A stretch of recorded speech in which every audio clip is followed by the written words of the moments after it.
Samsung Galaxy S9 and S9 Plus, the best new features. With the Galaxy S9 and S9 Plus finally official after months of anticipation, the internet is abuzz with excitement about Samsung's latest flagship phones.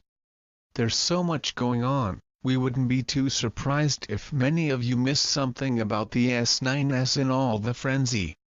That's why we decided to compile a list of what we think are the best new features to be found on the Samsung Galaxy S9 and S9 Plus.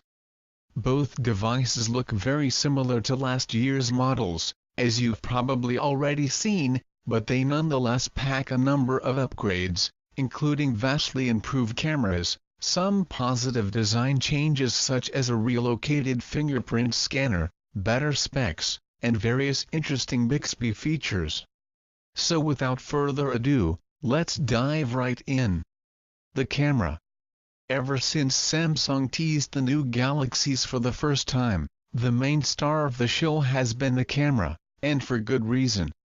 Both the S9 and S9 Plus come with vastly improved camera tech on board, with variable apertures and super slow-mo video recording at 960 fps, but the S9 Plus also sports a second, telephoto camera for lossless optical magnification and better portraits. The variable aperture is obviously the bigger thing here.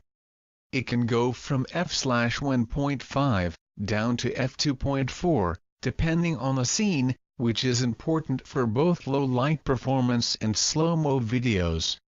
When you're shooting in a dimly lit environment, the S9 opens up the aperture to f/1.5 to let more light in, which results in better nighttime shots and also helps when recording high frame rate videos, since those necessitate much faster shutter speeds.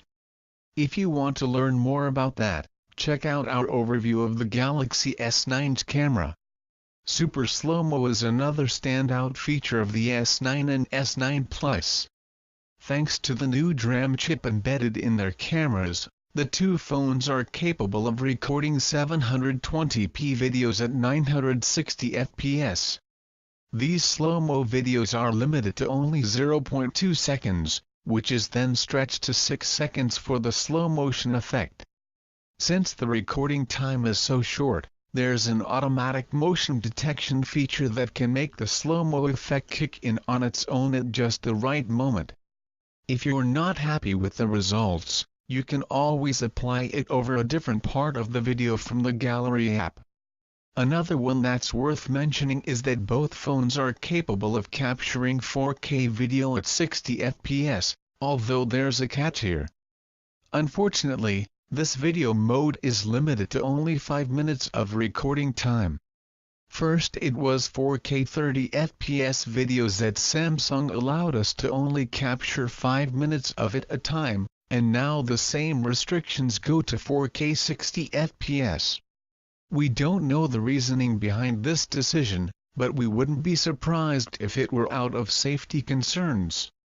If video recording at this frame rate and resolution is making the ST845 or the Exynos 9810 warm up too much, it's better to put a cap on it.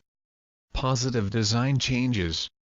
The Galaxy S9 and S9 Plus are not the major paradigm shifters that their predecessors were in terms of design.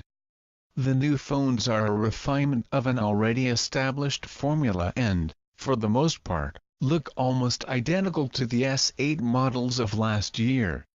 The bezels have been slimmed down by a hair and the sensors above the display are somewhat less visible this time around, but the biggest and arguably most positive design change to come of the new Galaxies is the relocated fingerprint scanner on the back.